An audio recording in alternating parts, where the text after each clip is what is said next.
Are you ready to turn your investments into retirement income?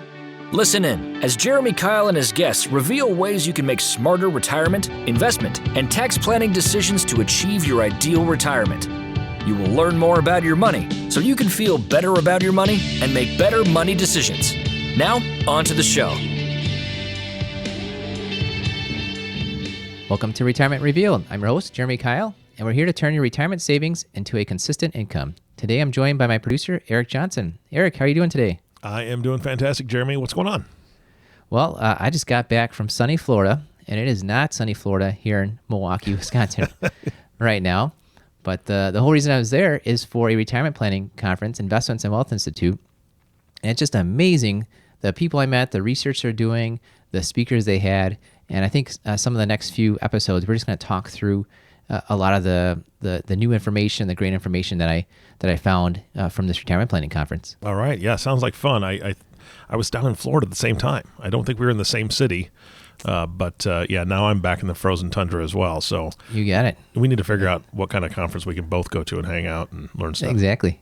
Yeah. Mine was only 2 days. I think I was away from the cold for about 51 hours. Oh, geez. Yeah. You need more time than that. Well, 51 hours I didn't have before, so it's great. There you go. And speaking of time, we're talking about longevity today because people are living longer. Have you heard that? Yeah. I've heard that and I've seen that, and although it's exciting, it's kind of scary too. Yeah, it's interesting. So it was really the first speaker. Her name's Laura Carstensen. She's with the Stanford Center on Longevity, and she just went through a whole lot of great information. Because if you're thinking about retirement, it's not as much when you retire, although it is a little bit. It's also, when are you done being retired? Like, when are you no longer here? And so that's a big, important piece of retirement planning. And she talked about a few things, especially this concept. I hadn't heard this term before, your health span. So it's basically, how long are you healthy in your life? Mm-hmm. And that's an important part. It's not just your lifespan. How long did you actually live? And a few things she shared. And of course, we all know this, I think. The life expectancy in the U.S. especially, we'll talk about the U.S. especially, has increased by 30 years in the last 100 years. Like in the year 1900-ish, the average life expectancy for an American was 50. Now it's 80. And what's interesting with some of that, a few just interesting things that happened, is that's 30 extra years. That's kind of 30 years that got tacked on to the end of life. Mm-hmm. It's not like we go to college for an extra 30 years because of that. We don't even work maybe for an extra 30 years. Theoretically, that extra 30 years is kind of sitting around being retired, if that's the picture that sometimes people have of what retirement looks like. She said that's one of the worst things you can do. Why are we adding this extra 30 years onto the end of our life? Why aren't we trying to spend more of our time kind of in the middle of life, perhaps? Yeah, no, I agree 100%. I can't imagine the debt that would be racked up if you were in college for 30 more years. Well, that's true too. Yeah, so maybe that one isn't a best idea. Mid 20s, early 30s. Hey, I'll take those extra years then for sure. Yeah, there you go. Well, and we'll talk through that. They've got what they call a new map of life. We'll get to that in a second. Where the old map of life, or maybe the ones that are currently in our minds right now, is you go through education up front at the beginning of your life. Then you've got your family and work life, and then you have retirement. And it's almost like in sequential order. Like, why do you get educated first, then do your work and family stuff next, and then retire after that? Like, it's one, then the other, and then the other. Why not combine it and almost do them all simultaneously? Like, if you could retire and have a lot more vacation time when you're 30 and yet work a little bit more when you're 70, that might be a decent trade-off. And that's a thing that they're going to talk about with this new map of life that we'll share some links to and we'll talk about. But it's fun to think about. And it's interesting. What she was talking about is that it's almost like our ancestors, like the people 100 years ago, they gave us a gift. They gave us a gift of 30 extra years. And it was interesting to hear her talk about how they actually gave us that gift. It's stuff like purified water, pasteurized food and milk. Like 100 years ago, there were no refrigerators. Now there's electricity with refrigerators. And so it's just this interesting situation. Our lives are so different than they were 100, 120 years ago because of those great things that people did 120 years ago. It's like, we've been given this gift. What are we going to do about it? And so that's what we're talking about today, is what are we going to do with this extra 30 years of life? Thankfully, it's an extra 30 years of healthy life. which is interesting. She's done some research that said back in the day, 100 plus years ago, you got sick at the end of your life. And that same thing kind of happens today. And it's typically about 3 years. So there you go, something to look forward to. The last 3 years of your life, on average, are usually your sickest. You've got health failings, all kinds of problems that way. And so the positive is that while we're living longer, we're actually living longer of good health.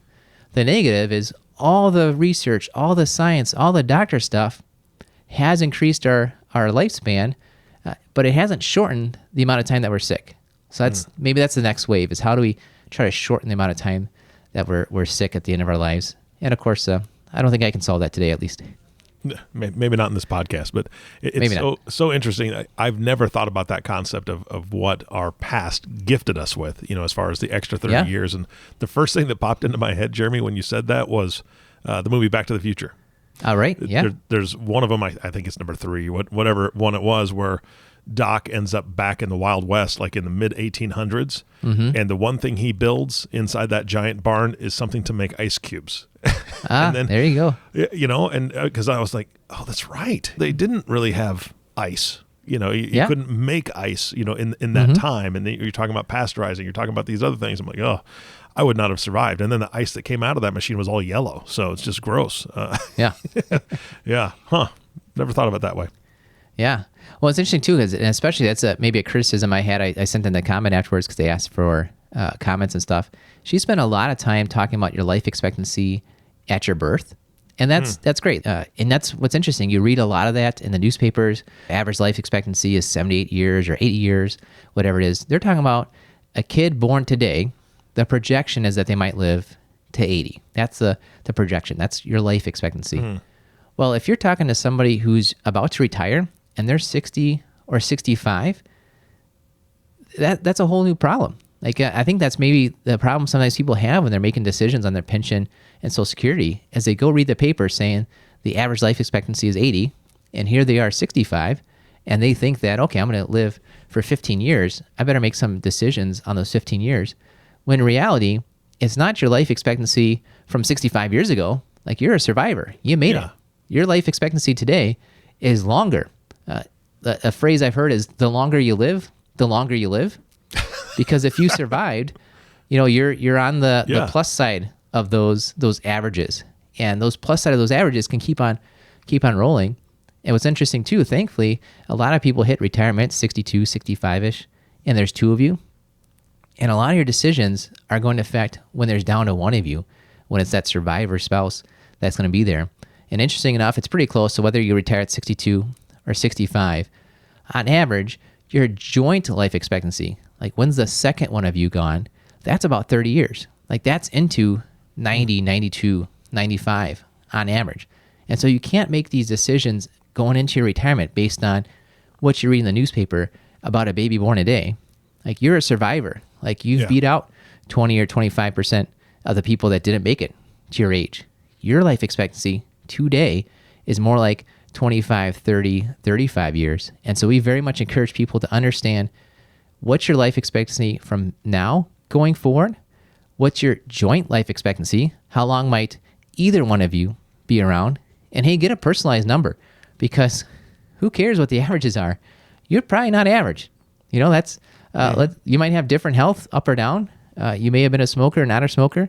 You might have different ages. It's not like every 62-year-old male has a 61-year-old female hanging out and their joint life expectancy together. You might have completely different ages, completely different, genders going on. There's things you got to figure out on there, and we're going to put a link to that. But that's one of the first things we do with clients when we're helping them plan out their life expectancy or plan out their retirement, is actually talk about their personal life expectancy. It takes like 5 minutes. Go to longevityillustrator.org. We'll put a link to it, but you'll be able to plug in, age, gender, health, have you smoked, and then it'll show you what your average life expectancy is, your joint life expectancy, how long might either one of you be around, but then also too, like, that's just an average. What if you go past the averages? What might that look like? Well, we've discussed this before, that you don't put much stock necessarily into just these random numbers, because as you alluded to at the beginning, we're thanking our ancestors for increasing our life. As an example, I'm 47. I think you're a little bit younger than I am.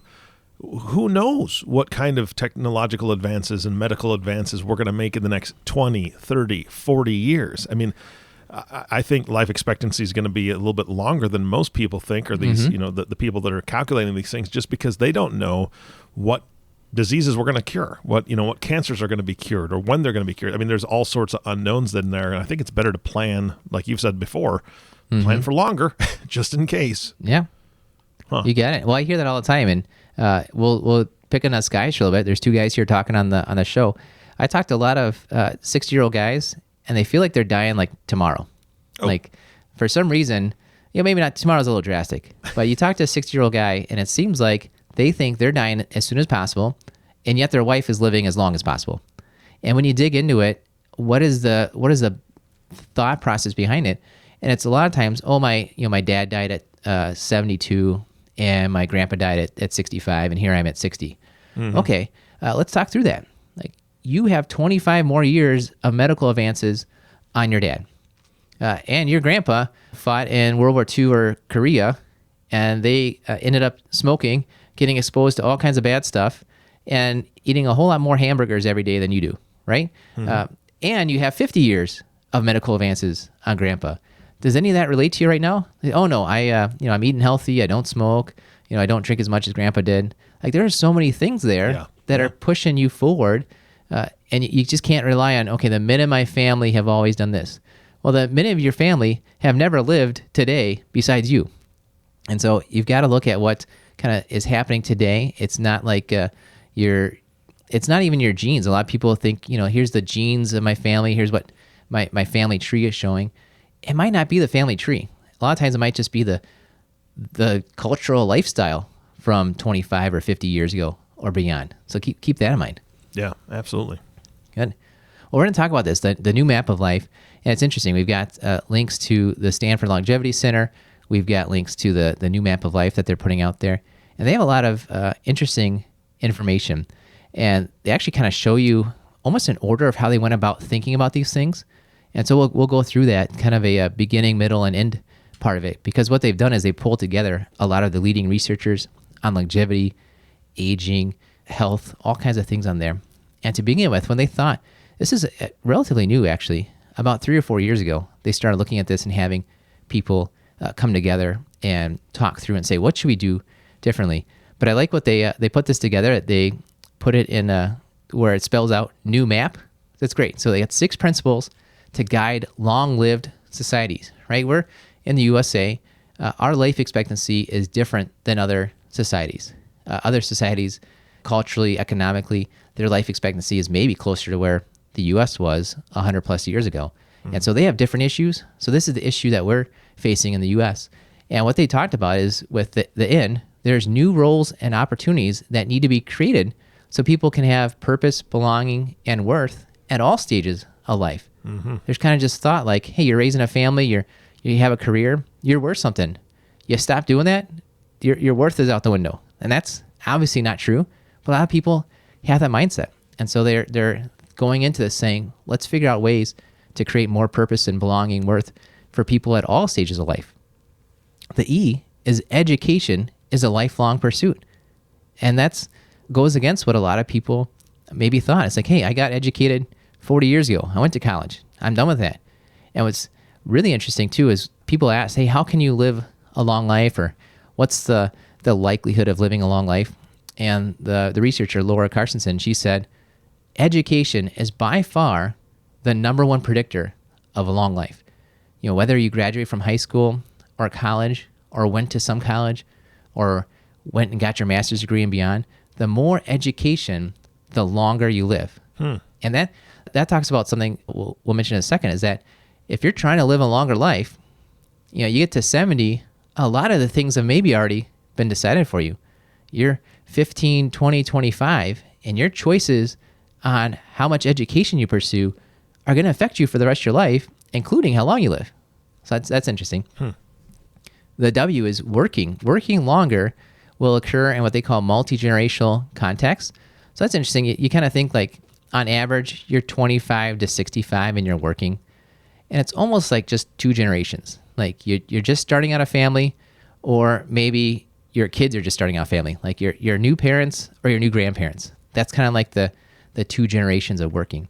And what they're talking about is if we expand out how long people work, there might be 3, maybe 4 generations in the workplace. So if you're somebody that's thinking, how do I get more workers? Like right now, it seems like no one's working and everyone's trying to hire people.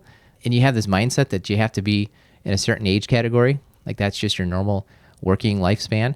No, they're talking about expanding out how long people might work. And of course it might be different when 75-year-olds are hanging out with 25-year-olds at the workplace. And that's positive overall. So it's working longer. Actually, we'll talk about it later on.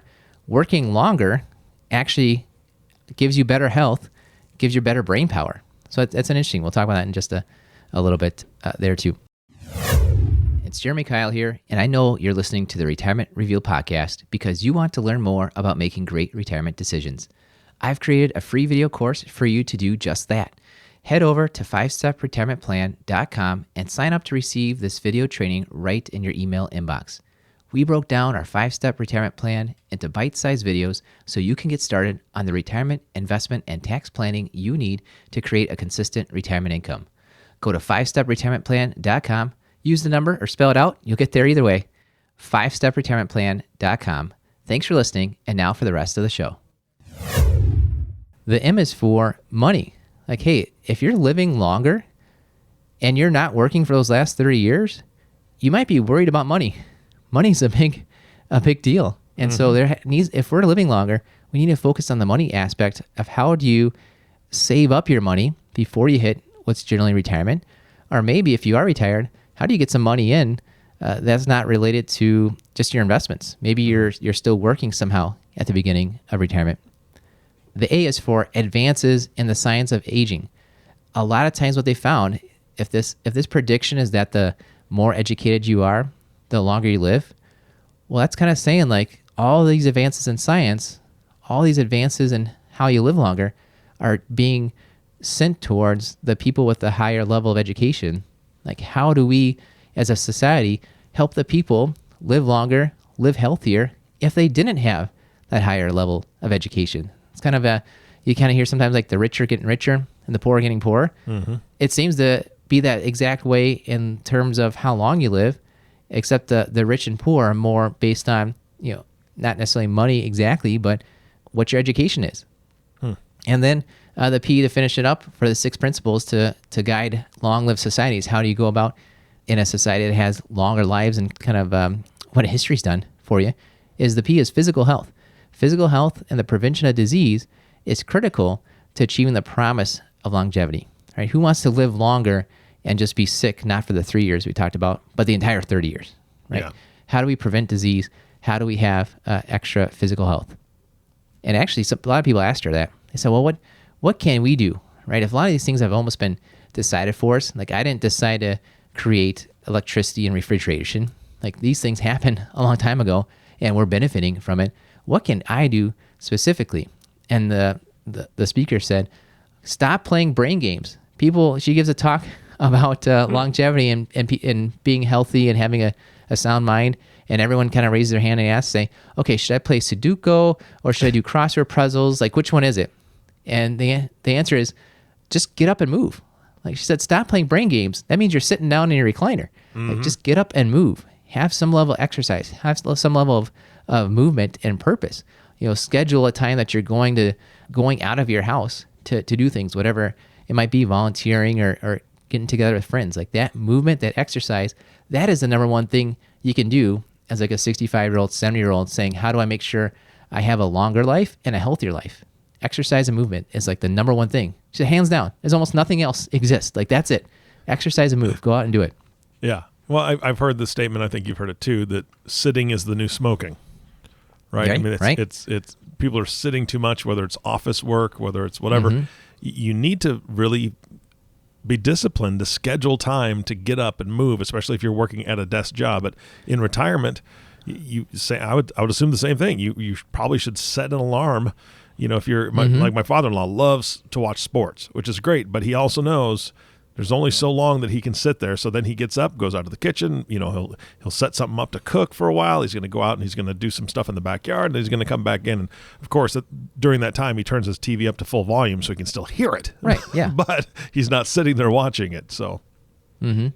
So if he's a sports guy, is he the kind of guy that watches TV on mute but listens to the radio version of it? Nope. TV, really high volume. There you go. I like the guys that do. I love it where it's like, okay, I'm listening to the radio, but I'm watching on TV. Like I like the radio announcers more than the TV announcers. Yeah, that's the fun way to watch baseball, especially. Yeah, and I've seen that at the stadium too, right? Everybody's got the little radio holding up to their ears. Yep. They're listening to the broadcast that they're watching. Yeah, that's fun. Oh, I love it. Good. Well, we're gonna finish up here with talking about the longevity approach. Like, okay, if we're gonna live longer or preparing kind of society to live longer, what should we do? Should we focus on helping 65-year-olds be healthier? Like, what should we do here? And of course, the right answer is you help everybody along the way. But what's so interesting is they talked about these things that happen early in life that predict what happens later on in life. Like she gave an example, your birth weight predicts whether you'll have heart disease in old age. So, really? Yeah. So maybe having the proper birth weight, like making sure that you have good prenatal care and that the pregnant moms have the right level of nutrition, like that's going to help out the kid 75 years from now. Right? Education predicts what they call functional health, which is kind of saying, it's an interesting stat. She said 85-year-olds, half of 85-year-olds feel like they're healthy enough to work. So you don't think of an 85-year-old working, and hopefully you're working because you want to at that age, but it's interesting that your education predicts whether you'll be healthy or not. Like whether you went to school when you're 20 or 25 predicts whether you'll be healthy later on at 85. It predicts whether you might have dementia later on at 85. So just interesting, these things that set you up today for later on in life. And here's things you can do right now. Like you're 50, you're 55, you're 65. You're thinking of when do I retire? Working longer gives you better health and better mental capacity. That's something that's proven time and time again. That's a big predictor. And they said it's a better predictor for the people that have relatively little education. So it's interesting. You think we're going to stereotype a little bit, but let's just say somebody went and got their master's degree and they have a consulting job and they work until they're 65 or 70 or 75. Whether they work until they're 60 or 75, maybe doesn't matter terribly too much. But let's think of somebody that finished high school and stopped, and then they worked until they're 55, or they kept on working until they're 60 or 65. For those folks, the extra working is extra helpful, right? Mm-hmm. It's having that ability to have a purpose longer, to work longer is going to be a bigger help towards your own health and your mental capacity. Yeah. And so that's a big thing of sometimes people say, oh, I'm going to retire at 62 just because it's just because it's Social Security age. I'm going to retire at 65 just because it's Medicare age. My wife's elementary school counselor, so she hangs out with a bunch of teachers. And in Wisconsin, 55 is a common age that you can retire, although usually 57 is a better age to retire, for the pension. We'll talk about that another time. But you have a lot of these triggers for when you retire are kind of based on outside factors. Like my retirement system says I can retire at 55, or Social Security says I can take it at 62. Think about when you want to retire based on kind of what's going to give you the best sense of retirement, best sense of purpose. And when you're 55, what are you going to do the next 35 years? And working longer, maybe till 60 or 65 because you enjoy it, hopefully, or maybe even working part-time, just having something to do is a huge help towards your income, towards your health, towards your mental capacity. I mean, that's huge. Retire kind of when you want to, not when your pension system or your society's kind of telling you when to retire. Yeah. Good. Well, we'll finish up. They gave us 6 maxims, kind of things that we want to keep in mind about retirement and aging. Again, amazing stuff and things we ought to be thinking of. It's not just a matter of the day I retire. It's also a matter of when may my retirement be done. And hopefully, let's let this 30, 35 years, however long it might be a great time And knowing that this is coming up ahead, when you're 25 and 35 and 50, you may want to make some decisions at that point, knowing that you'll have on average 30 years extra compared to your great grandparents. Mm-hmm. And so here's what they said in general, kind of for society and for individuals. And I think they went out with a kind of society first, but they said age diversity is a net positive for society. You and I were just talking before we recorded of how you were watching a Star Trek show, and at the age of 65, the alien society gets rid of the 65-year-olds. They're like, okay, you're not worthy after that age. And I think sometimes too, maybe younger folks kind of almost feel that way about older folks. Like, oh, what can you tell me, about life, right? And all the studies show, like, having multiple generations together in your community, in your workplace, is a net positive for society. Like, it's helpful for the young people to hear from the older people. It's invigorating for the older folks to hear from the younger folks. Age diversity is a net positive for society. Then what she points out is investing in future 100-year-olds holds big returns. All right, you think of, let's not wait till we're 80 and then try to come up with a medical procedure that gets you till you're 81. Like, there's a lot of things you can do for the people before they're born, right? Prenatal health is a huge help towards the baby, which is a huge help towards when they're later on in life. Yeah. Investing in education to 5-year-olds and 15-year-olds and 25-year-olds is a huge help for people later on in life. And so if we're just thinking of this aging as a problem or something that needs to be solved, you can't focus on kind of the end of life. You have to focus on the beginning of life as well. One of the things I like the most that they talked about is the metric of success is aligning your health span and your lifespan. And it's saying, okay, if we're going to have a long life, let's have a long, healthy life as well too. I think that was one of the greatest things they talked about, is a lot of people are afraid of that. They're afraid of, okay, I'll get to a certain age and I'll just be sitting around not able to do anything. And there's things you can do when you're younger by taking care of your health and getting your education, maybe even working longer. That will predicting that you'll have a longer health span, not just your longer life as well too. And a couple more things they said is learning must occur throughout life. Like, you're not done learning when you're 25, and learning more throughout life helps you out for so many ways. Helps your mental capacity, helps your lifespan, helps your health span even. And another one they says life transitions are a feature, not a bug. Like, it's not a problem that we retire. Like, that's a feature of life. It's a new feature. Like, people didn't necessarily retire 100 years ago, but it's a feature. Like, that's part of life. Let's plan for it. And I'll finish up. I'll say this is my favorite one. It's a great reminder, a great suggestion. She was very big on this one. Dr. Carstensen was very big on this one, that when you're approaching how you go about this new map of life, I think this might be kind of the one thing of here's what you ought to do and how you ought to approach life, is you ought to work more years, but work fewer hours in the day and work fewer days in the week. Like, her encouragement was, don't feel like you have to retire at 55 or 60. You can work longer. Don't feel like you have to work 50 hours a week. Work 40 hours a week. Don't feel like you have to work 5 or 6 days a week. Work 4 days a week. And when you have vacation days, go out and take them. And you know what? If you take an extra week of vacation every year, 25 to 65, that's 40 weeks. That just means you work one extra year. Like, not even one extra year. Like, instead of working until you're 65 and retiring, take one extra week of vacation every year and then go work 9 months later when you're 66. That's probably a good trade-off. That was a big encouragement from her. Huh. I like the way that sounds. I mean, it's a reverse way of looking at it, and that would pay off huge. I mean, now. Yeah. I mean, it pays off now.